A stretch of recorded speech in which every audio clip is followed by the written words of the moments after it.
오늘 우리가 같이 읽을 하나님의 말씀은 마가복음 4장 35절에서 41절입니다. 우리 자매분이 35절 읽으면 형제가 36절 읽고 그런 식으로 같이 읽겠습니다. 시작.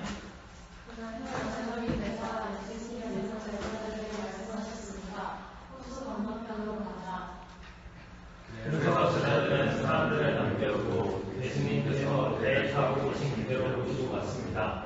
주위에 있던 다른 배들도 따라왔습니다. 그때 강한 바람을 불어와서 파도가 배 안으로 들어왔고 우리 배 안은 차게 되었습니다. 예수님은 배 고물에서 베개를 베고 주무시고 계셨습니다. 제자들이 와서 예수님을 깨우면서 말했습니다. 선생님, 우리가 죽게 되었는데 돌아오지 아니하십니까? 예수님께서 일어나시더니 바람을 꾸짖고 호수에게 명령하셨습니다. 조용하여라, 잠잠하여라. 그러자 바람이 멈추었고 호수가 잠잠해졌습니다. 예수님께서 제자들에게 말씀하셨습니다. 어째서 내가 무서워하느냐? 아직도 믿음이 없느냐? 제자들이 매우 두려워하며 이분이 어떤 분이길래 바람과 파도를 순종하는 것일까 하고 서서히 듣고 있습니다. 아멘. 오늘 본문의 배경은 갈릴리 호수입니다. 설교와 우리 지난 큐티 라이브에서 계속 갈릴리 호수만 이야기해서 아니 왜 자꾸 예수님 이야기인데 갈릴리만 할까? 이렇게 생각하실지도 모르겠어요. 하지만 이제 조금만 지나면 우리 다른 장소도 나오니까 살펴보게 되니까 조금 더 인내심을 갖고 우리 갈릴리 호수 이야기를 같이 나눴으면 좋겠습니다. 저 사진에 보는 것처럼 갈릴리 호수는 이스라엘 내륙 지역에 있는 호수입니다. 그러나 영어 이름은 Sea of Galilee에서 정말 바다처럼 큰 그런 호수라고 하죠. 오늘 본문에서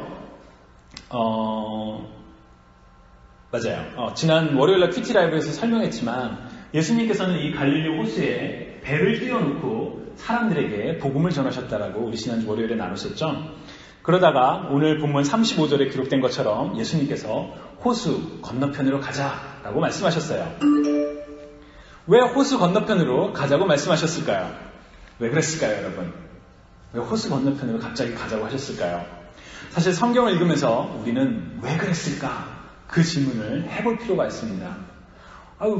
성경에 쓰인 거 당연히 믿어야죠. 왜 그랬을까요? 라는 질문이 왜 필요할까요? 이런 생각을 하실지도 모르겠어요. 그렇지만 왜라는 질문을 우리가 하게 될 때 평소에 생각하지 못했던 혹은 그냥 말씀을 읽으면서 놓칠 수 있었던 부분들을 발견하게 됩니다. 제자들은 예수님께서 호수 건너편으로 가자 했을 때 왜요? 라고 그러지 않았습니다. 그냥 쫓아갔죠. 그리고 예수님께서 호수 건너편으로 가자라고 말씀하셨던 그 이유는 사실 성경에 기록되어 있지는 않습니다. 그러나 신기하게도 예수님께서 호수 건너편으로 가자라는 저 말 한마디로 인해서 오늘날 우리가 이 마가복음 본문을 읽으면서 세 가지 중요한 사실을 발견할 수 있습니다. 하나는 예수님이 어떤 분이신지 호수 건너편으로 가자라는 그 말로 인해서 우리가 알 수 있게 됩니다. 그리고 또 하나는 제자들은 어떤 사람이었는지 우리가 또 알 수 있게 됩니다. 그리고 마지막으로 오늘을 살아가는 우리들에게 이 말씀이 어떻게 의미가 있는지 바로 저 호수 건너편으로 가자라는 그 말 하나 때문에 일어나는 변화들을 우리가 확인해 볼 수 있습니다. 요새 말로 말하면 마치 시의 한 수와도 같이 그런 말이었어요. 호수 건너편으로 가자. 그 내용을 지금부터 여러분들과 함께 살펴보도록 하겠습니다. 먼저 예수님이 어떤 분이신가 라는 그 구절은, 그 내용은 38절에서 찾을 수가 있습니다. 38절에 보면 예수님은 배 고물에서 베개를 베고 주무시고 계셨습니다. 제자들이 와서 예수님을 깨우면서 말했습니다. 선생님, 우리가 죽게 되었는데 돌아보지 아니하십니까? 이 구절에는 예수님이 어떤 분이신지를 나타내는 굉장히 중요한 힌트가 담겨 있습니다. 여러분 한번 잘 보세요. 이 구절을 통해서 어떤 예수님을 발견할 수 있을까요?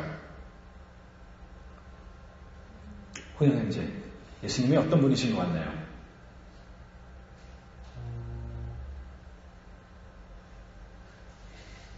잘 모르겠나요? 율리 형제, 영어로 데이빗이죠. 그냥 데이빗으로 할까요? 데이빗. 예수님이 어떤 모습을 발견할 수 있을 것 같나요? 네, 예수님이 어떤 분이신 것 같나요? 저 38절을 통해서. 우리가 큐티를 할 때 두 가지 큰 질문이 있죠. 하나님은 누구신가? 나는 누구인가? Who is God? 이 질문을 우리가 찾는다라고 했죠. 이 본문을 통해서 예수님이 어떤 분이신지를 혹시 찾을 수 있을까요? 잘. 치유하신 것 같아요. 응? 치유하신 것 같아요. 어떤 하심이? 치유. 체유? 치유. 치유? 병? 어? 치유? 나 못 알아듣겠어요. 뭐죠? CHIN. 여유롭다고. 그렇군요. 그래요. 그렇게 생각할 수 있죠. 맞아요. 그렇게 생각할 수 있어요. 혹시 그런 분은 없으신가요? 제자들이 죽게 되었는데 잠만 주무시고 계신 분.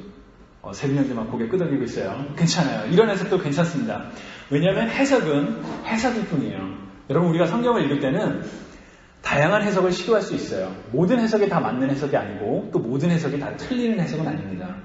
다만 우리가 성경을 읽을 때 그런 다양한 해석의 가능성을 열고 이게 도대체 무슨 뜻일까? 왜 그러셨을까? 그런 질문을 갖다 보면 우리가 성경을 더 깊이 의미를 이해할 수가 있습니다. 근데 중요한 것은 우리가 어떤 해석을 하나 했을 때 그 해석이 진짜 맞는 해석인지 아닌지를 확인을 해봐야 됩니다. 어떻게 확인할 수 있을까요? 바로 예수님이 어떤 분이신가요? 관련된 부분은 특히나 그러면 예수님이 만약에 제자들이 물에 빠져 죽게 됐는데도 너무나도 피곤해서 잠만 자는 분이라고만 생각하는 내 잠이 더 중요하다라고 생각하는 그런 이기적인 분이라고 한다면 정말 성경의 다른 부분에서도 예수님이 그렇게 이기적인 분이신지 아닌지 우리가 확인을 해봐야 됩니다. 제가 이 부분은 정말 확실하게 얘기할 수 있습니다. 예수님은 제자들이 죽게 될 정도로 잠에 빠져 있으신 이기적인 분은 아니셨습니다. 만약에 예수님이 정말 그런 이기적인 분이셨다면 예수님께서 죄 없는 본인이 죄 많은 사람들을 위하여 심지어 자기가 십자가에 달려있을 때 막 조롱하며 네가 하나님의 아들이면 한번 내려와봐 라고 그런 말하는 사람들 앞에서 아버지여 저들의 죄를 용서하옵소서 라고 말하시지 않으셨겠죠. 예수님은 그런 이기적인 분이 아니시기 때문에 우리가 만약 이 본문을 갖고 예수님은 사람들이 어떻게 됐든 일단 내 피부가 더 중요해 라고 해석을 한다면 그 해석은 틀린 해석이 되겠죠. 왜냐하면 성경에 기록된 다른 예수님의 모습과 맞지 않기 때문입니다. 이 38절에서 우리가 확인할 수 있는 예수님의 모습은 바로 이 부분입니다. 예수님은 배 고물에서 베개를 베고 주무시고 계셨습니다. 라는 이 부분을 여러분 한번 잘 유심히 보세요. 아까 우리 갈릴리 호수 사진을 봤죠. 그 당시에 어떤 배가 있었을까요? 오늘날과 같이 거대한 유람선이 있을 리가 없죠. 그리고 예수님은 사실 가난하셨어요. 집도 없이 떠돌아다니셨죠. 그리고 예수님의 제자들은 누구였죠? 그냥 어부들이었어요. 그러니까 예수님이 타셨던 배는 아마 그냥 작은 갈릴리 호수에서 흔하게 볼 수 있는 그런 고기잡이 배 중에 하나였을 거예요. 그래서 그냥 그 작은 배에 그냥 누워서 잠이 드셨을 거예요. 근데 이 본문에서 굉장히 이상한 거는 뭐냐면 이 그림에서도 보면 알 수 있지만 지붕도 없는 저 배가 바람이 불어서 흔들리고 그 안에 파도가 몰아쳐서 막 빗물과 파도물이 그리고 막 배가 넘어지려는 그 상황에서도 예수님이 잠을 주무시고 계셨다는 그 점이에요. 여러분 혹시 그런 적 있나요? 시험 때문에 하룻밤을 꼬박 새고 그 다음날도 꼬박 새고 그 다음에도 너무 정신이 없어서 주변에서 TV가 소리가 크게 나건 그냥 골아 떨어 자던 때 아마 예수님은 그런 때와 같으셨을 거예요. 너무나도 피곤하셨기 때문에 파도가 몰아치고 비바람이 들어도 사람들이 깨워도 그걸 모르고 그냥 잠들 정도였다는 거죠. 예수님은 어떤 분이신가? 이 본문에서 확실하게 드러나는 것은 예수님은 우리처럼 피곤을 느끼시는 사람이라는 거예요. 우리가 예수님에 대해서 많이 오해하고 있는 것 중에 하나가 예수님이 놀라운 기적을 행하니까 이제 오늘도 저 파도를 멈추시는데 그런 놀라운 기적을 하니까 예수님은 우리와는 근본적으로 좀 다른 분이실 거야. 피곤하지도 않고 물 위로 걷어나가는 것처럼 그런 많은 일들을 하실 수 있어 라고 생각하지만 사실 그렇지 않습니다. 사람의 아들로 오신 예수님은 우리가 가지고 있는 그런 우리의 걱정과 스트레스들, 고민들, 피로들 똑같이 가지고 계셨던 분이세요. 그래서 히브리서 4장 15절을 보면 우리에게 계신 대제사장은 우리의 연약함을 동정하지 못하시는 분이 아니며 모든 면에서 우리와 마찬가지로 시험을 받으신 분입니다. 그러나 결코 죄를 짓지는 않으셨습니다. 라고 이야기를 합니다.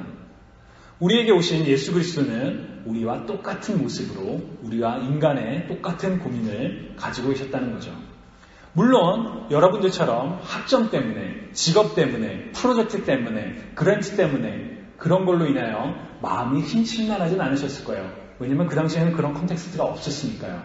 그러나 사람으로서 가지고 있는 기쁨과 슬픔, 피로, 아픔, 고통 똑같이 느끼셨던 분입니다. 그래서 성경은 바로 그 예수 그리스도가 우리를 누구보다도 더 잘 이해할 수 있는 분이라고 분명하게 이야기를 합니다. 여러분, 예수님이 어떤 분이신가요? 바로 우리와 똑같이 피곤하고 우리와 똑같이 고통당하고 스트레스 받으셨던 바로 그분이라는 것을 여러분들이 꼭 기억해 줬으면 좋겠습니다. 두 번째로 우리가 초점을 맞추고 싶은 부분은 바로 제자들은 누구인가? 라는 질문입니다. 오늘 본문을 통해 제자들의 어떤 모습을 발견할 수 있을까요? 예를 들어 35절과 36절을 보면 이렇게 얘기하죠. 저녁이 되자 예수님께서는 제자들에게 말씀하셨습니다. 호수 건너편으로 가자. 그래서 제자들은 사람들을 남겨두고 예수님을 배에 모시고 갔다라고 얘기를 하죠. 아까 제가 처음에 시작할 때 왜요? 라고 그랬었죠. 근데 제자들은 그렇게 말하지 않았어요. 여러분 생각해 보세요. 여러분 교수님이 갑자기 어디로 가자고 할까요? 버팔로로 가자 라고 그런다고 한번 생각해 보세요. 여러분 뭐라고 그러십니까? 뭐라고 그럴 건가요? 네 교수님 갑시다 그럴까요? 아니면 왜요? 왜 버팔로로 가죠? 이렇게 질문하실 건가요? 적어도 이 본문에서 제자들의 모습은 예수님께 굉장히 순종하는 모습이라는 걸 알 수 있어요. 왜 호수 건너편으로 가야 되지? 거의 지금 어둑어둑한 밤인데 묻지 않습니다. 예수님이 가자고 하니까 그냥 따라가죠. 이 모습도 제자들이 누군지를 알 수 있는 중요한 부분입니다. 그러나 제가 오늘 여러분들과 주목하고 싶은 부분은 바로 38절입니다. 예수님께서 너무 피곤해서 잠을 주무시고 계셨을 때 제자들이 와서 이렇게 얘기를 하죠. 선생님 우리가 죽게 됐는데 돌아보지 아니하십니까? 막 소리치면서 이렇게 얘기했습니다. 저기에는 소리친다는 말이 없는데요. 그렇지만 여러분 한번 생각을 해보세요. 우리가 막 죽게 됐는데 선생님 우리가 지금 죽게 됐어요. 왜 우리를 돌아보지 않으세요? 라고 이렇게 얘기 안 하겠죠. 선생님 우리 지금 죽게 됐는데 저 보세요. 파도가 막 우리 배를 넘기려고 하잖아요. 막 그렇게 소리쳤겠죠. 그렇지 않았나요? 그렇지 않았을까요? 분명히 그랬을 거예요. 상황이 상황인 만큼 분명히 그랬을 겁니다. 그러나 저 제자들이 하는 말을 유심히 잘 보세요. 저희가 죽게 됐는데 모른 척 하십니까? 라고 소리치며 이야기하고 있죠. 저는 이 표현에 제자들의 이 말에는 굉장히 큰 문제가 있다고 생각해요. 무슨 문제가 있었을까요? 제자들은 어쩌면 예수님이 누군지 모르고 있었던 게 아닐까? 그런 생각이 들어요. 어쩌면 예수님이 누구인지를 정말 모르고 그냥 우리를 죽게 내두는 하나님의 아들도 아닌 그런 사람으로 생각했던 게 아닐까. 심지어 예수님과 제자들의 관계가 불안해 보이기까지 합니다. 우리가 그동안 설교와 큐티 라이브를 통해서 나누었던 것처럼 예수님은 연약한 사람들을 그리고 죄인들을 부르셔서 제자로 삼으셨죠. 그 제자들은 자신의 삶의 현장에서 그물을 깃다가 물고기를 잡다가 세금을 걷다가 다 내버려 두고 예수님을 따라다녔습니다. 정말 우리가 본받아야 될 그런 모습인 건 분명하죠. 그리고 그 제자들은 예수님과 함께 다니면서 예수님께서 하시는 놀라운 말씀과 그 병을 고치는 모습들을 봤을 거예요. 이 사람 정말 특별한 사람이구나. 뭔가 있구나. 이 사람을 쫓아다녀야 되겠다. 그런 마음이 있었을 거예요. 그렇지만 바로 이 삶의 어려운 순간에 제자들이 고백하는 건 왜 우리를 죽게 내버려 주세요? 라는 예수님을 향한 원망입니다. 우리가 지금 죽기 직전인데 왜 모른 척 하시냐라고 이야기를 하죠. 여러분들은 어떠신가요? 혹시 이런 질문을 하나님께 해보신 적이 없나요? 왜 나를 돌아보지 않으십니까? 하나님 왜 나를 돌아보지 않으세요? 내가 이렇게 힘든데, 내가 이렇게 지금 스트레스를 받고 있는데, 내가 이렇게 지금 학업 때문에, 직업 때문에, 사람과의 관계 때문에 어려운데 왜 나를 돌아보지 않으십니까? 그런 질문 혹시 해보신 적 없으신가요?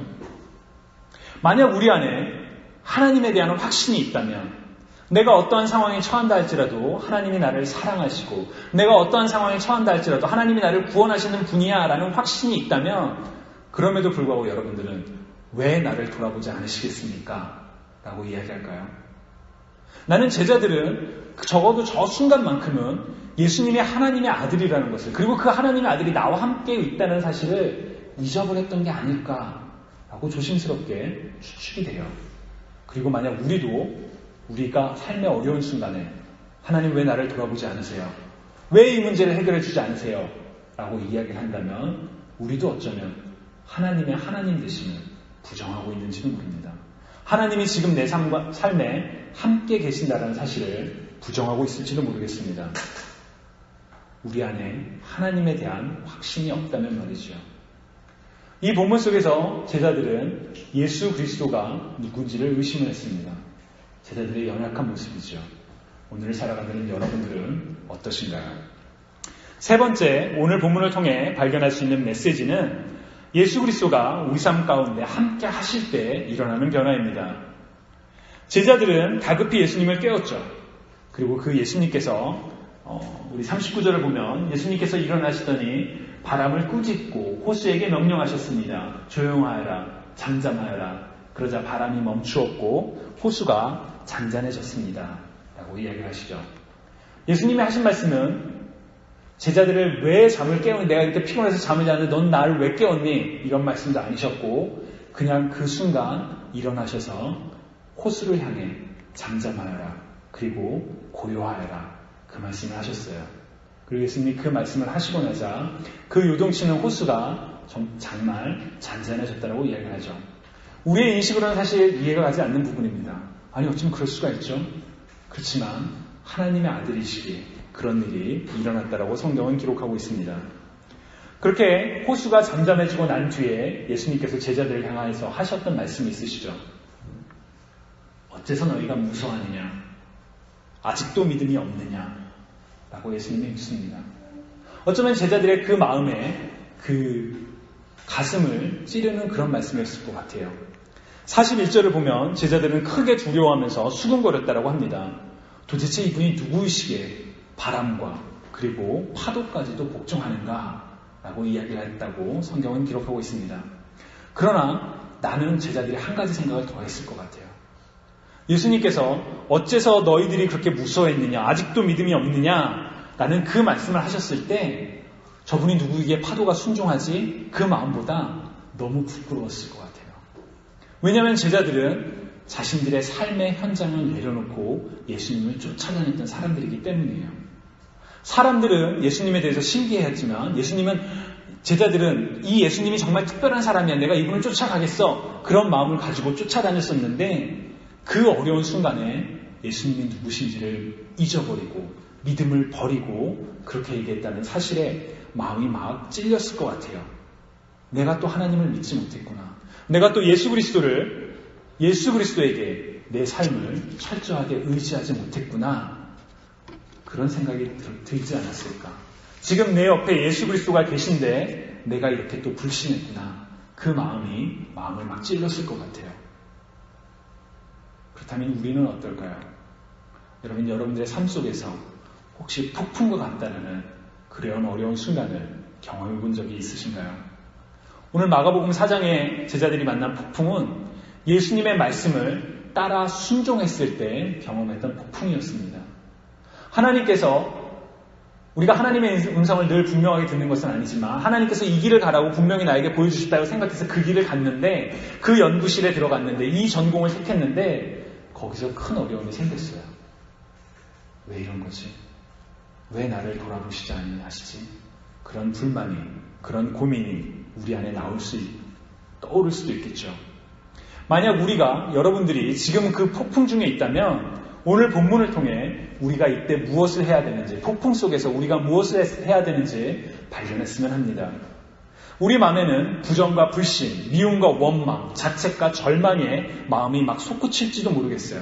그래서 제자들처럼 왜 우리가 죽게 됐는데 돌아보지 않으십니까? 라는 그런 원망이 나올지도 모르겠어요. 그러나 그런 원망과 절망 이전에 우리가 누구를 믿고 있는지 여러분들이 기억했으면 좋겠습니다. 우리가 믿느니, 우리가 오늘 찬양 드리니, 우리가 오늘 예배 드리는 바로 그 이는 바로 찬양받기에, 예배받기에 합당하신 창조주 하나님, 구원자 하나님이심을 여러분들이 꼭 기억했으면 좋겠습니다. 지금 내 삶은 폭풍우 속에 정말 언제 넘어갈지도 모르는, 미래는 전혀 보이지 않는, 희망도 없는 그런 삶과 같다 할지라도 우리 안에 하나님께서 우리 삶 가운데 임재하실 때에 고요하라, 잠잠하라, 그 말씀의 모든 폭풍이 가라앉는 것처럼 우리 삶의 문제가 해결될 수 있다는 믿음을 가지고 나아가시는 저와 여러분이 됐으면 좋겠습니다. 먼 옛날 갈릴리 호수에서 그 놀라운 일을 행하셨던 예수 그리스도가 지금도 우리와 함께 하십니다. 그리고 우리가 폭풍 중에 있다면, 우리가 그 예수 그리스도를 믿고 신뢰한다면 신실하신 예수님께서는 지금도 우리에게 동일한 은혜를 주시리라 믿습니다. 여러분, 오늘 이 마가복음 4장을 통해 정말 그 예수 그리스도를 기억하고 또 우리 삶 가운데 믿고 나아가는 저와 여러분이 되시면 좋겠습니다.